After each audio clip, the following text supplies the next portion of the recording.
Hello everyone, welcome back to my channel. Today we are discussing about the Z test. Z test is commonly used in the data analysis for the analyzing the data. It is the very powerful statistical tool for the data analysis. Z test mainly used for the large scale of the data. Now, what is Z-test and when to use it? Definition. A Z-test determined if sample means differ significantly from the population or other sample. It is used when the sample mean is differ from the population or another population. We can use it for analysis between these populations which we have. It assesses if an observed difference is statistically significant, not due to chance. It also checks for the difference in statistical significance. The difference is by chance or it is done according to us. It is checked by this Z test. Now, when to use it? Key uses: hypothesis testing on population mean. The Z test is uses for the hypothesis testing. If we have the data sample, then we have to check the hypothesis for it of that whole population mean.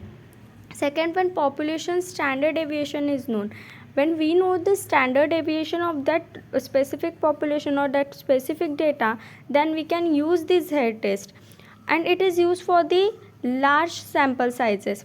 The sample sizes which are larger than the value 30 of the n, we can use Z test for that samples. Assumption of Z test ensuring validities. Normal distribution. Data should follow a normal distribution or sample size must be larger. Now the assumptions which are made for the Z test are basically that normal distribution.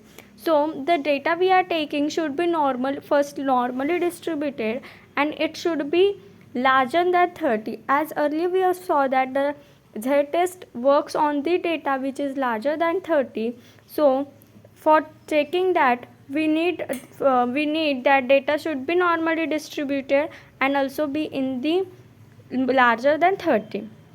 Independence observation. Each data point must be independent of other.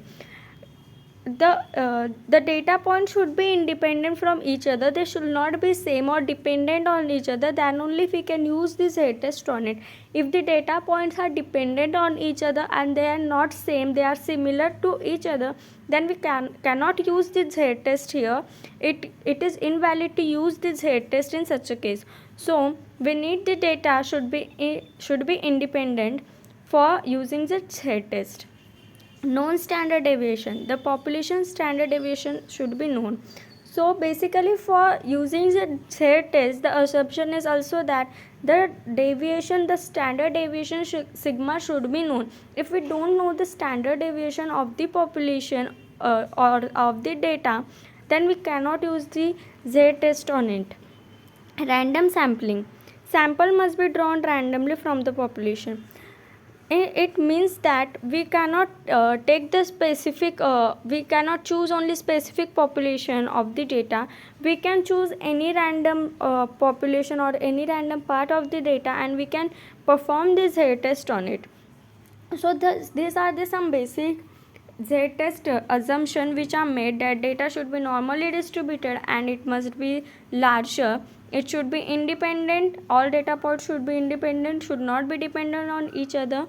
The standard deviation should be known, and the random sampling is done or drawn for the populations. One sample Z test. Testing a single mean. Now the type is that one sample Z test, and it is of the testing a single mean. Now we have to test for the single mean. So how we can do it? So define hypothesis. Set null and alternative hypothesis about the population mean. Means we have the null or and alternate hypothesis for the specific population of male. Now how to calculate a Z score? Now for calculating the Z score, we have the formula that Z is equal to x bar minus mu and sigma divided by root n. Basically X x bar and mu is the mean and sigma is the standard deviation, and given n is the data points which we have, or the our data which should be greater than 30.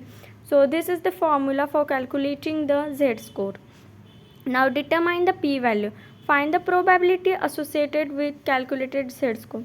Now the probability which we calculated from this z-score formula, as it mentioned above, from that can find the probability for determining the p-value of it. Now make decision. Compare p-value to the significance level alpha to accept or reject the null hypothesis.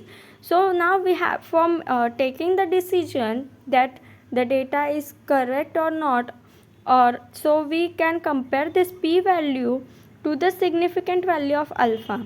So from that value of alpha we come on the conclusion that we have to reject the hypothesis we have made, that we have to reject or we have to accept that hypothesis. For that this is done. Now what is 2z sample test? Comparing two means.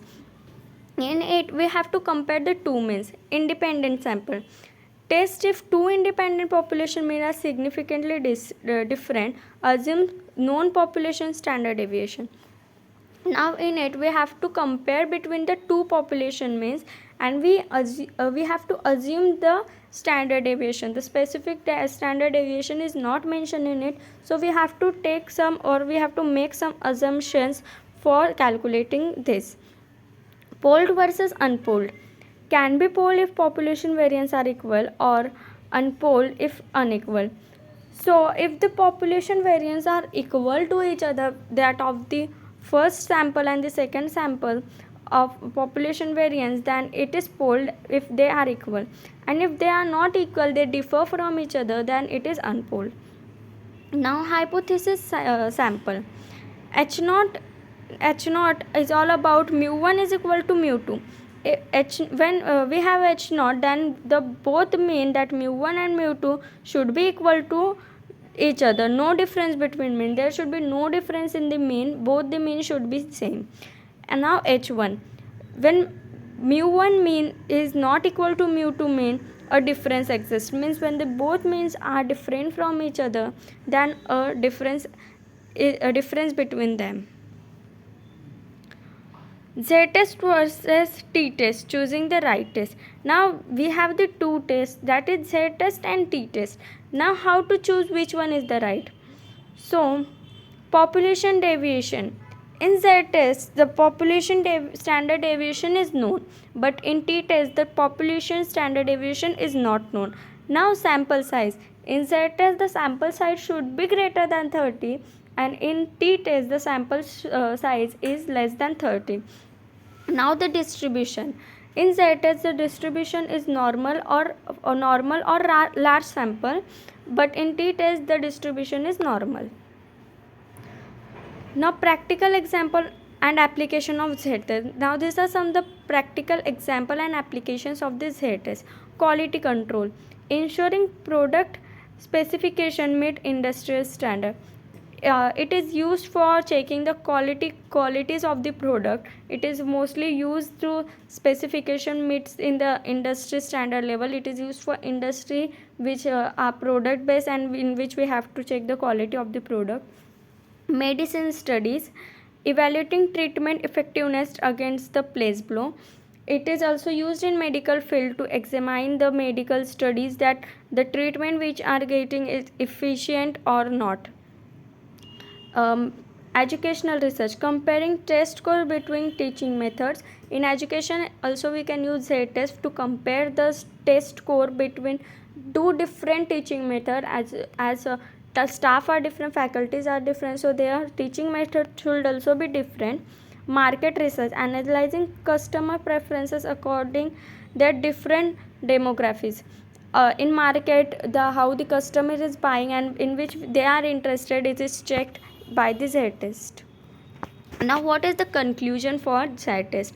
Understanding, application and further steps. Mastering Z-test enhance data analysis skills. If we are mastering in the Z-test, it will enhance our data analysis skills.